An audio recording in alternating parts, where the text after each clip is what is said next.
Dominant, aggressive, performative. I was in a relationship for several years with someone who had a very specific way of having sex. And because he was so confident, and I hadn't been with anyone quite like that before, I thought, I guess this is what it looks like when someone knows what they're doing. It took me years to realize that he wasn't actually being a great lover. He was performing one. And there is a huge difference. Eventually, I realized that what he was doing was executing a script. He was literally going through the motions that he had learned somewhere. And that somewhere was, you guessed it, porn. And I say that without judgment because a lot of men learned a lot about sex from porn. For many men, it has functioned as the most available form of pseudo-sex education on the planet. The problem is that much of what porn teaches about bodies and performance and about what women actually want is actively working against both you and your partner's pleasure in the bedroom. So today I'm breaking down 6 of the biggest differences between porn sex and real sex. Some of these are obvious, like yeah, porn bodies are exaggerated. Yeah, the sounds are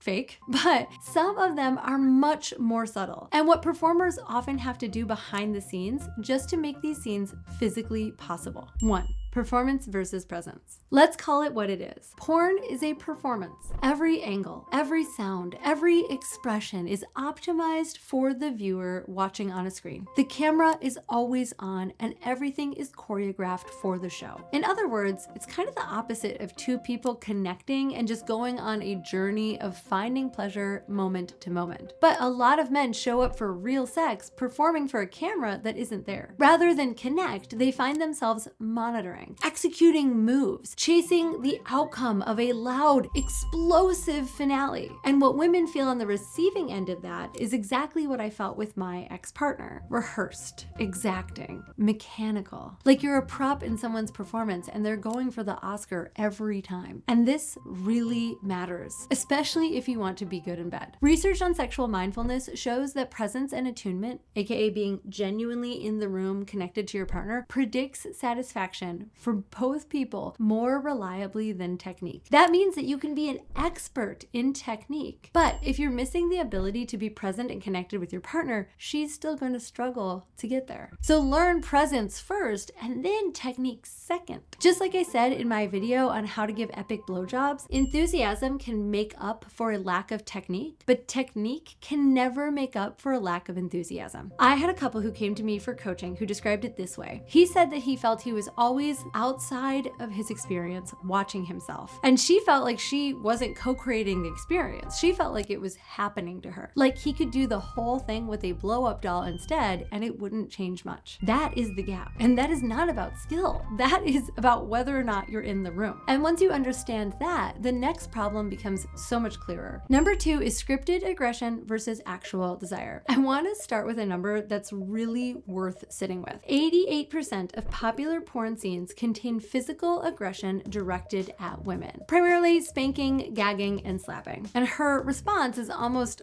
like cartoonish. She loves it, or at least she's neutral, and rarely, if ever, does she object. Now consider that this is the curriculum. Nearly 9 in 10 scenes are teaching men that aggression is what sex looks like and that women enjoy it. Look, I am not here to yuck anyone's yum. I regularly appreciate a good pain for pleasure power exchange moment. Aggression during sex can be hot, but porn skips the most important part, which is the conversation that happens before. The talk where both partners openly and thoroughly express their desires and their boundaries. Porn makes it seem like slapping and choking is something that you can just do to a woman during any intimate moment without needing to ask any questions first. I mean, the clearest example of where this lands in real life is choking. Research from my graduate advisor at my alma mater, Indiana University, found that rates of women being choked during sex have increased significantly year over year, and that many women reported that it happened without warning while they were intoxicated or in a way that made them fear for their safety. A separate study found that men who watched more pornography were more likely to choke partners, and this was mediated by 3 beliefs that came directly from porn. 1, that choking is pleasurable. 2, that it is safe. And 3, that it doesn't require consent. None of these are accurate. Choking, just like pinching or pegging or peeing on someone, is not just inherently pleasurable. Unlike those things though, it can actually cause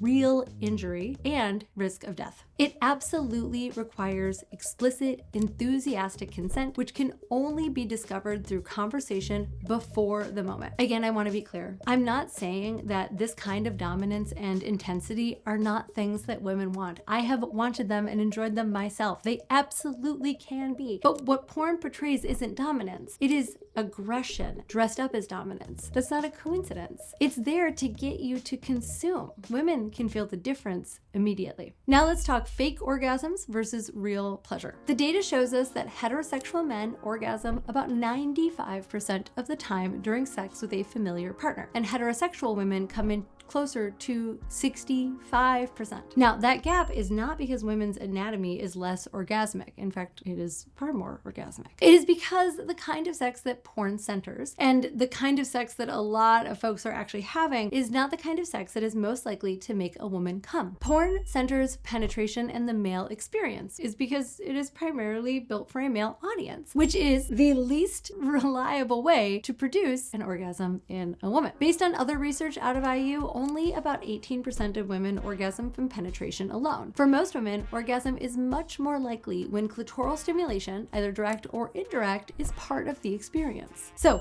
what actually closes the orgasm gap? Oral sex, manual stimulation, sex toys, an energetic connection, unhurried sensual attention. These are all things that porn leaves out or rushes past because none of it looks as good on camera as what comes next. And then there's the faking. Women fake orgasms, both in real life and in porn, for reasons that have nothing to do with pleasure, for her anyways, and everything to do with performance. They do it to end the scene, to meet an expectation, to not have to deal with a conversation that they didn't want to have. I had a client whose partner had been faking orgasms for most of their relationship. It's not because she wasn't attracted to him, she was, and she even enjoyed sex. But she had learned early on that he needed to feel like he had succeeded. And it was easier to give him that than to explain what she actually needed. When they finally had the honest conversation, yes, he was devastated, but he quickly collected himself, understood the impact that he had that had caused that situation. They were both accountable, and when they were honest with each other, they were both able to stop performing and start listening to what the other needed. Porn bodies versus real bodies. Every time I watch mainstream porn, which to be honest is rare and usually for research and kind of almost always a shock to my system, I am struck by how cartoonish it all is. The bodies, the proportions, everything is pushed to an exaggerated extreme. The average porn actor is significantly larger than the average man. Female performers have often had surgical procedures, labiaplasties, breast augmentation, things that alter their appearance to fit a specific aesthetic. Everything is lit and angled and edited. There are, no outtakes. Nobody accidentally bumps heads or giggles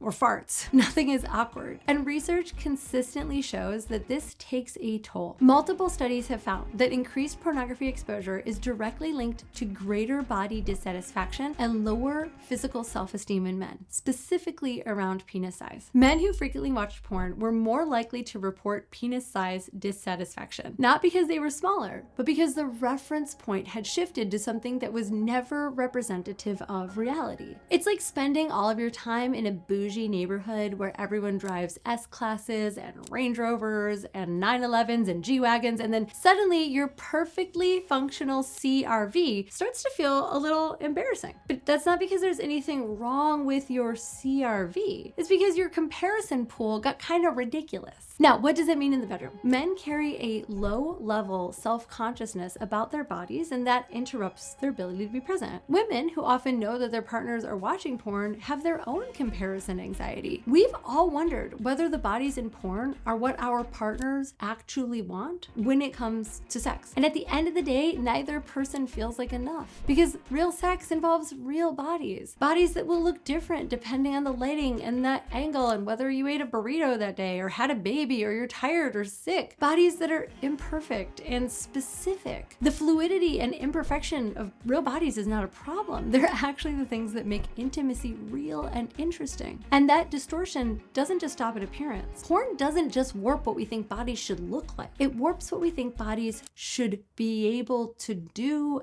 and feel and endure. Which brings me to number 5, numbing versus feeling. Here's something most people watching porn have no idea about. Inside the industry, pharmaceutical assistance is widely understood to be common. Most, if not close to all, male performers rely on AD drugs to maintain erections through days that can require 8 to 12 hours of shooting. In a HuffPost investigation, performer Ace Wilde said he was only aware of 2 male performers who didn't take ED drugs. Everyone else, at least to his knowledge, did. A peer-reviewed study on health risks in adult film performers found a veteran performer describing Viagra as totally abused and overdosed on. The study also documented the use of injected medications to force and maintain erections. And for female performers, investigative reporting has documented the use of topical anesthetics and painkillers in order to get through scenes. A director at one major porn company acknowledged on record to using lidocaine gel on performers, and multiple women have described being given a numbing agent to continue shooting while they were in pain. Allow that to sink in for a second. The people performing in porn are often literally numbing themselves in order to get through it. The entire industry is built around performance despite sensation, not because of it. And honestly, they're making entertainment, they're professionals, they have their own bodies, they can do whatever they want. But real sex is not like that. Real sex is about maximizing pleasure, not pushing through pain. Presence and breath and noticing what's happening in your body and in your partners is what it's all about. We've already established that presence is one of the highest predictors of sexual satisfaction for both partners. So consider that you cannot be both present and numb at the same time. The 6th difference between porn sex and real sex is assumption versus communication. Porn almost never shows the part where people actually talk to each other. You don't see someone say, slower, softer, not there. Ooh, I like that. Well, maybe you hear that one. But you definitely don't hear pause. Hey, can we try something? I'm not that turned on yet. We need to stop. Porn just assumes that everyone is a mind reader. And in porn, the man always knows what to do and the woman always loves it. Nobody needs to check in or adjust. But let me tell you, if you learn nothing else from this video, you've got to get that this is not what real sex looks like. Here's the part that a lot of men don't understand. When you come into the bedroom performing a script, you create the conditions where she has to perform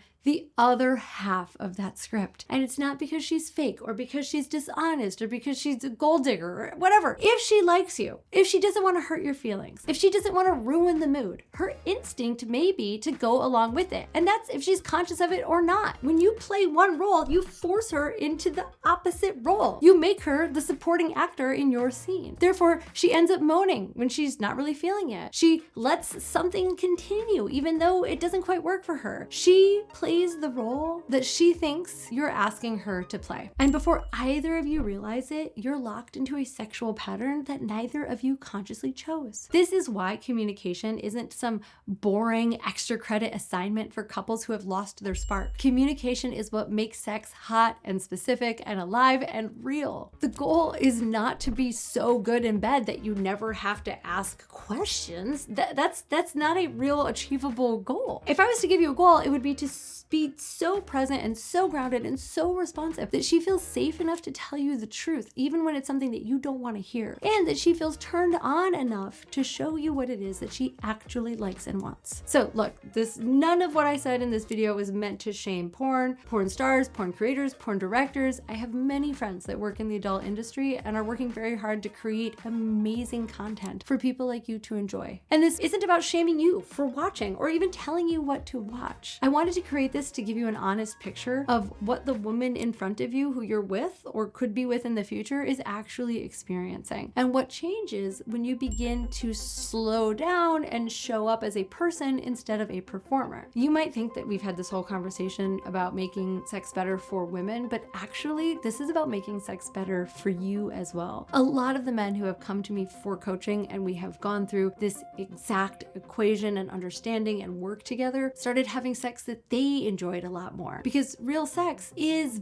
better than any performance for both people. And a lot of the men that I worked with, the first step towards having the kind of sex that they wanted to have, even if they weren't able to totally describe it, was to learn how to stop performing when they were alone. Men perform for themselves even when there's no woman present and there's no camera on. And besides that, before you can really listen to someone else's body, you have to learn how to listen to your own. And while I know that men and women are different, obviously, we are so much more similar than most people realize. When you can slow down enough to notice subtle changes in your own pleasure or your own arousal, your own nervous system, when you can actually attune to your own body instead of rushing or pushing past it, that is what starts to make your touch more attuned with someone else. The cool thing about understanding bodies is that you have one yourself to start with. And all of the techniques in the world cannot and will never replace conscious, practice, responsive touch. The cool thing is you don't have to wait until there's another person in the room with you to do that. You already have the body to practice on. All you need is permission and structure and someone to guide you through it. And that is why I created Masturbation Meditations. There is a track on there called Pleasure Without Porn that exists to help you reduce your dependence on porn while simultaneously reconnecting to your real desires. You listen to it while you touch yourself. It's like having me in your ear coaching you through every moment. It is specifically designed to help men reconnect with sensation and presence in their own bodies, the foundation of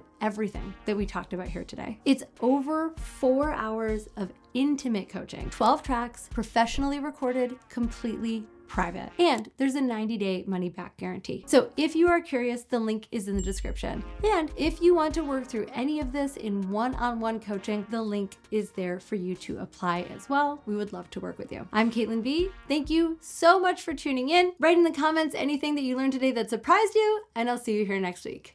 Bye.